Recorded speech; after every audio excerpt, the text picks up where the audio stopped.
Welcome to day 9 of the Seeker's Guide to Soul Contact. If you are new here and are tuning in to day 9, well, go ahead and go through it and see how it feels to you. Then you can go back to the source and start with day 1. So anyway, happy to have you here with us. Day 9, the theme is the 2 grievances. Very few people have considered that there's 2 different types of grievances, but we're going to talk about them today. Now, the first grievance is where the mind and the emotions participate together. And the second merely involves the emotional self separate from the mind. When the mind does not participate, the grievance is accepted by the emotional self, but not by the mind. It is thought by many that the cause of all grievance is a lack of forgiveness, and by forgiveness, a problem will be solved. It's true that forgiving or realizing there's nothing to forgive will help to alleviate the first type of grievance where the mind is involved, but it will do little to help in the second. The reason for this is that the emotional body has a primitive mind of its own, and some of its feelings are generated independently of what the mind thinks. Thus, deciding to forgive or to let the grievance go will not work when your emotional intelligence will not cooperate.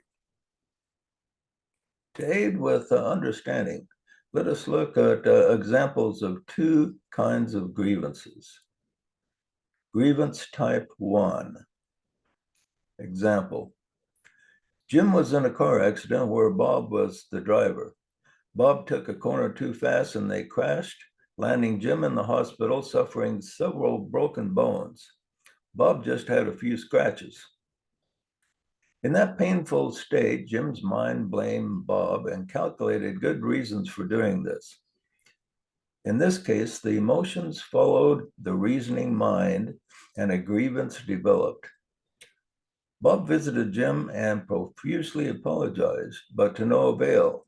Jim continued to blame Bob and held on to the grievance. Here's an example of grievance type number 2. Jill just finished her first attempt at poetry. She put her heart and soul into what she thought was a beautiful poem. She visited her best friend Joan and read it to her, thinking she would appreciate its depth. Joan did not seem impressed at all and said it not only sounded a bit corny, but some of the English needed correction. She grabbed the poem and made changes with red ink and handed it back. Now, Joan thought she was doing her friend a favor, but poor Jill's emotional self was devastated. She returned home without responding to Joan's criticism and corrections. Laying in bed that night, Jill realized that her feelings were suffering a major hurt. She tried reasoning them away, saying to herself, Joan was just giving me her honest opinion. She's entitled to do that. And her grammar corrections were right on. She didn't mean to hurt my feelings, so they should not be hurt. But they are hurt, and I can't seem to let them go. In this second example, the mind does not see any reason to hold a grievance. The mind forgives, but the grievance is still held. Jill proclaiming that she forgives does nothing. The grievance remains. The emotional body has taken control and decided to harbor offense and will not let the mind talk it out of the pain that it is nourishing. For your assignment today, reflect again on all the grievances you can recall, past and present. As you review them, attempt to figure out where they fit. Are they type 1 or type 2? Do they involve The mind and the emotions, or just the emotions?